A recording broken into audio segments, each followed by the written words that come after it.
Hello students, आपका एक बार फिर से स्वागत है हमारे यूट्यूब चैनल मैग्नस अपस्किल में। हमारी एक वेब डिज़ाइनिंग की सीरीज़ चल रही है जिसमें मैंने आपको पिछले लेक्चर में फॉर्म्स के बारे में थ्योरेटिकल कंसेप्ट कुछ बताया था। हम एचटीएमएल पढ़ रहे हैं आजकल, सीएसएस पढ़ रहे हैं और जावास्क्रिप्ट भी पढ़ रहे हैं, जिससे हम कंप्लीट वेब डिज़ाइनिंग का कोर्स पढ़ रहे हैं। इस सीरीज़ के अंदर पिछले लेक्चर में मैंने आपको एचटीएमएल में बनने वाले फॉर्म्स की थ्योरेटिकल नॉलेज दी थी, जैसे login form, sign up form, feedback form. आज मैं आपको थोड़ा-सा प्रैक्टिकली कोड करके बता रहा हूँ कि वो फॉर्म्स असल में बनते कैसे हैं। पिछली बार हमने सिर्फ देखा था कि वो फॉर्म्स ऐसे होते हैं, ऐसे दिखते हैं और इस तरह से बन जाएँगे। आज मैं आपको प्रैक्टिकली दिखाता हूँ कि वो फॉर्म्स आप कैसे बना सकते हैं अपने वेब पेज के लिए। तो फॉर एग्ज़ाम्पल आप एक वेबसाइट बना रहे हैं। आपने देखा होगा जब भी कोई वेबसाइट खुलती है, ओपन होती है, तो ज़्यादातर वेबसाइट्स का जो पहला पेज होता है, जिसको हम होम पेज कहते हैं, उसमें वो आपसे लॉगिन करने को बोलती है। जैसे फ़ेसबुक खोलोगे आप तो वो लॉगिन करने को बोलेगी, तो वहाँ पर एक लॉगिन फॉर्म आता है। आप इंस्टाग्राम की साइट खोलोगे तो वो आपको लॉगिन करने को बोलेगी, वहाँ पे एक लॉगिन का फॉर्म आता है। तो ज़्यादातर वेबसाइट्स आपको लॉगिन करने को बोलती है। तो वो जो लॉगिन फॉर्म है वो बनता कैसे है? मान लीजिए मेरे को भी या आपको भी एक वेबसाइट बनानी है और हम भी एक लॉगिन फॉर्म बनाना चाह रहे हैं, तो कैसे बनाएँ? तो उस कोडिंग को मैं आपको प्रैक्टिकली करके आज बताता हूँ। तो उसके लिए आपको नोटपैड खोल लेना है, जिसके अंदर आप कोडिंग करेंगे और फिर आपको वो कोडिंग लिखनी है जो मैंने आपको पिछले वाले लेक्चर में दिखाई थी। कोड करके नहीं बताया था, दिखाया था। लिखना वही है। तो आपने एक नोटपैड खोल लेना है। इसमें इस फाइल को पहले से ही सेव कर देना है। मैं इसको पहले से ही सेव करा देता हूँ। मैंने इस फाइल को सेव करा लिया। इसको मैंने फॉर एग्जांपल डेस्कटॉप पर सेव करा लिया। इसका नाम आप कुछ भी रख सकते हो, मर्ज़ी है। लेकिन ज़्यादातर जो वेबसाइट्स होती हैं, उनका जो होम पेज होता है, उसका नाम इंडेक्स रखना पड़ता है। ज़रूरी नहीं है लेकिन रखना चाहिए। तो मैंने भी नाम रखा इंडेक्स और एचटीएमएल फाइल के लास्ट में हम एक एक्सटेंशन लगा देते हैं एचटीएमएल। तो मैंने डेस्कटॉप पर एक फाइल सेव कर दी index.html नाम से। बस इसको मेरे को सेव कर देना है। लेकिन अभी फ़िलहाल इस फाइल में मैंने कुछ कोड ही नहीं किया है। तो यदि मैं इसको रन करूँगा तो मेरी वेबसाइट में फ़िलहाल कुछ भी नहीं दिखाई देगा। तो पहले छोटा-सा कोड करना है। तो सबसे पहले एचटीएमएल की शुरुआत करने के लिए आपको यहाँ पर एक लेस देन का सिंबल और ग्रेटर देन का सिंबल लिखना पड़ता है, जिसको ये बोलते हैं टैग। ये हमने आपको पिछली थ्योरी वाले लेक्चर में बताया था। इसमें आपको एक कोड लिखना है एचटीएमएल, फिर ये टैग यहाँ पर बंद हो जाता है ऐसे स्लैश एचटीएमएल। ऐसे स्लैश एचटीएमएल ओपन होता है और एचटीएमएल क्लोज हो जाता है। इसके अंदर एक टैग होता है बॉडी टैग। ये आपके वेब पेज की बॉडी बॉडी शुरू होता है, बॉडी क्लोज हो जाता है। ये जो मैंने फिलहाल कोड लिखा ये एचटीएमएल का बेसिक सा कोड है। जब भी आप एचटीएमएल में कोई वेबसाइट बनाते हो तो ये तो आप लिखते ही लिखते हो, चाहे आप फॉर्म बना रहे हो चाहे नहीं बना रहे हो।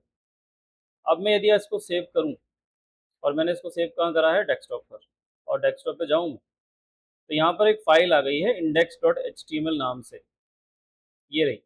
और इसको मैं डबल क्लिक करके खोलूं तो मेरी एक वेबसाइट बन गई। मेरी एक वेबसाइट बन गई और पेज का नाम है index.html।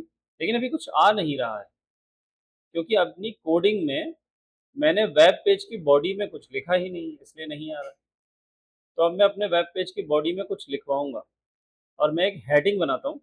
और हेडिंग बनाने के लिए यहाँ पर एक टैग होता है जिसको बोलते हैं ये लोग H1, हेडिंग 1। इस H1 टैग के अंदर यदि आप जो भी लिखते हो वो आपके पेज की बॉडी का हेडिंग बन जाती है। जैसे मैं यहाँ पे लिखूंगा लॉगिन फॉर्म। अब मैंने इसको सेव कर दिया और मैंने अपने पेज को यदि रिफ्रेश किया तो देखिए मेरे पेज में एक हेडिंग आ गई जिसमें लिखा हुआ है लॉगिन फॉर्म। अब इसी हेडिंग के नीचे मेरे को लॉगिन का एक फॉर्म जनरेट कराना है जिससे यूजर मेरी साइट पर लॉगिन कर पाए। तो इसके लिए जब भी आपको फॉर्म स्टार्ट करना है तो आप एक टैग लिखते हो एचटीएमएल में, टैग का नाम होता है फॉर्म। फॉर्म शुरू हुआ और फॉर्म क्लोज हो गया। अब इस फॉर्म के अंदर क्या क्या होता है, जब लॉगिन फॉर्म आता है तो लॉगिन फॉर्म आपसे एक यूजर नेम पूछता है, लॉगिन फॉर्म आपसे एक पासवर्ड पूछता है और पूछने के लिए वहाँ पर एक बॉक्स जैसा आता है जिसमें आपको यूज़र नेम और पासवर्ड डालना होता है। तो उस फॉर्म में वो बॉक्स कैसे आता है? तो उसके लिए एक टैग होता है और टैग का नाम होता है इनपुट। आपको लिखना पड़ेगा इनपुट, जिसमें टाइप रहेगी टेक्स्ट, मतलब यूज़र कोई टेक्स्ट डालेगा। और एक और एट्रीब्यूट होता है जिसका नाम है प्लेस होल्डर, जिसमें आप वो कैप्शन लिखवाओगे जो आप यूज़र को बोलना चाहते हैं। जैसे मैं यूज़र को बोलना चाहता हूँ एंटर यूज़र नेम, मतलब यूज़र नेम एंटर करो, ये मैं यूज़र को बोलना चाहता हूँ। तो मैंने प्लेस होल्डर पे लिखा एंटर यूज़र नेम। अब यदि मैंने इसको सेव किया और अपने पेज को वापस से रिफ्रेश किया, तो देखिए वही एक बॉक्स जैसा आ गया जो आपको वेबसाइट्स में लॉगिन फॉर्म में दिखाई देता है, जिसमें वो यूज़र नेम पूछ रहा होता है। अब यहाँ पर एक कर्सर आ गया। अब आप यहाँ पर अपना यूज़र नेम लिख सकते हो xyz@gmail.com, जो भी आप लिख। तो ये फॉर्म का पहला पार्ट आ गया जिसमें यूज़र नेम आपसे पूछा जाता है। सेकंड, इसके नीचे क्या पूछा जाता है? इसके नीचे पासवर्ड पूछा जाता है। तो वो पासवर्ड लाना है तो मेरे को कोड में फिर से एक टैग लिखना पड़ेगा।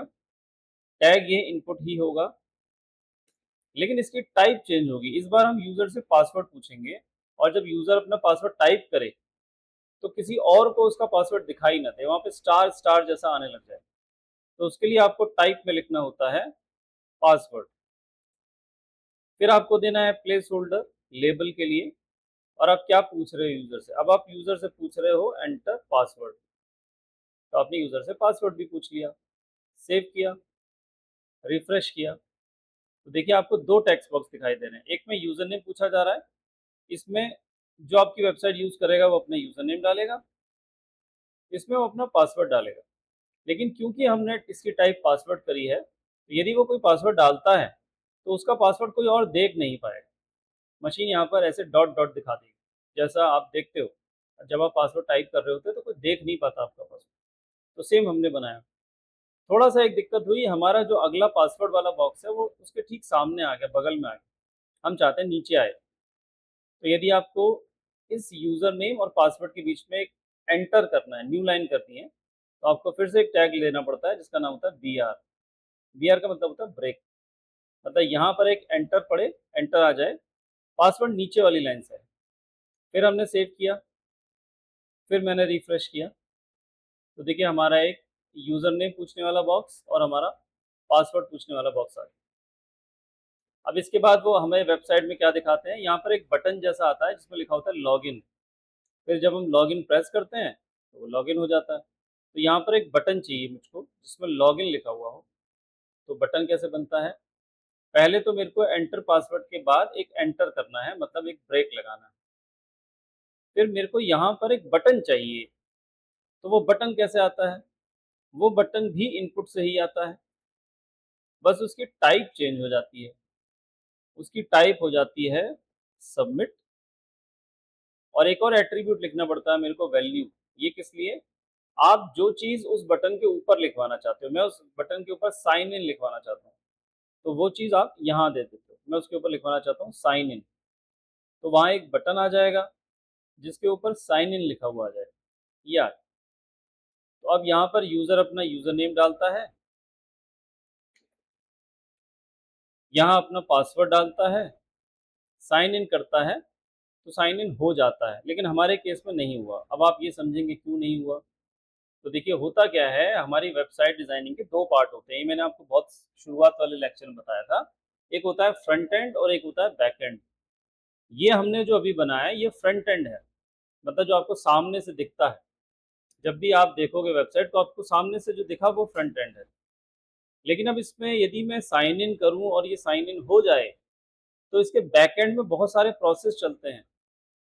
ये आपको सर्वर पे ले जाता है, वहाँ पर आपकी जानकारी को स्टोर करवाता है, बहुत लंबे चौड़े प्रोसेस लगते हैं।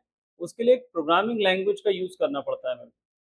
तो हमारा साइन इन इसलिए नहीं हो रहा है क्योंकि हम किसी प्रोग्रामिंग लैंग्वेज का इस्तेमाल करके इसको साइन इन नहीं करवा रहे। अभी हम सिर्फ इसको डिज़ाइन कर रहे हैं। हम सीख रहे हैं कि लॉगिन फॉर्म बनता कैसे है। हम ये नहीं सीख रहे हैं कि लॉगिन फॉर्म चलता कैसे है। इसपे साइन इन करने पे लॉगिन हो कैसे जाता है वो नहीं सीख रहे हैं। हम सीख रहे हैं ये बन कैसे जाता है। तो बनने का जो कोड होता है एचटीएमएल में जिसको हम फॉर्म्स कहते हैं, वो हमने पता कर लिया। इस तरह से लॉगिन का फॉर्म क्रिएट किया जाता है। अभी आपको ये लॉगिन का फॉर्म बहुत सिंपल सा लग रहा होगा, जबकि बाकी लैंग्वेज के जो फॉर्म देखते हैं हम, जैसे अभी मैं आपको दिखाऊँ फेसबुक खोल के, तो फेसबुक वगैरह के फॉर्म या बाकी के फॉर्म आपको कुछ और टाइप के दिखते हैं, स्टाइलिश दिखते हैं। ये देखिए इनका फॉर्म स्टाइलिश आ रहा है, इनका फॉर्म स्टाइलिश फॉर्म आ रहा है। इनका स्टाइलिश क्यों आ रहा है, मेरा नॉर्मल क्यों आ रहा है? क्योंकि मैंने सिर्फ एचटीएमएल इस्तेमाल करी है। जब भी आपको कोई स्टाइलिश फॉर्म लाना होगा, तो आपको सीएसएस डालनी पड़ेगी। इन्होंने सीएसएस का भी इस्तेमाल कर रखा होगा। फेसबुक ने एचटीएमएल का इस्तेमाल भी किया है और सीएसएस का भी। लगभग वही फॉर्म हमारा बना है, लेकिन हमारा फॉर्म उतना अभी स्टाइलिश नहीं हुआ, ब्यूटीफाई नहीं हुआ, क्योंकि हमने इसमें सीएसएस नहीं लगाई। तो आज हमने जाना कि एचटीएमएल लैंग्वेज की मदद से इतना सा छोटा सा कोड लिखकर हम भी सेम वैसे ही लॉगिन फॉर्म बना सकते हैं जैसे हम वेबसाइट में देख पाते हैं। अब हमारा काम है इसको थोड़ा सा ब्यूटीफाई करना और अच्छा बनाना। तो उसके लिए हम इसमें सीएसएस इम्प्लीमेंट करेंगे, लेकिन सीएसएस के लिए आपको नेक्स्ट लेक्चर का वेट करना है। हम अगले लेक्चर में आपको बताएंगे कि ये फॉर्म किस तरह से कुछ कुछ ऐसा दिखने लग जाए, ब्यूटीफाई होके शो होने लग जाए। उसके लिए हम इसमें सीएसएस डालेंगे। अभी फिलहाल आपको ज़्यादा कन्फ्यूज़न ना हो कोडिंग में, तो हमने सिर्फ छोटा सा कोड लिखा। बाकी इसको सीएसएस डाल के अच्छा करने का कोड हम नेक्स्ट लेक्चर में करेंगे। तब तक आप हमारे चैनल पे बने रहिए, देखते रहिए, सब्सक्राइब कीजिए। धन्यवाद।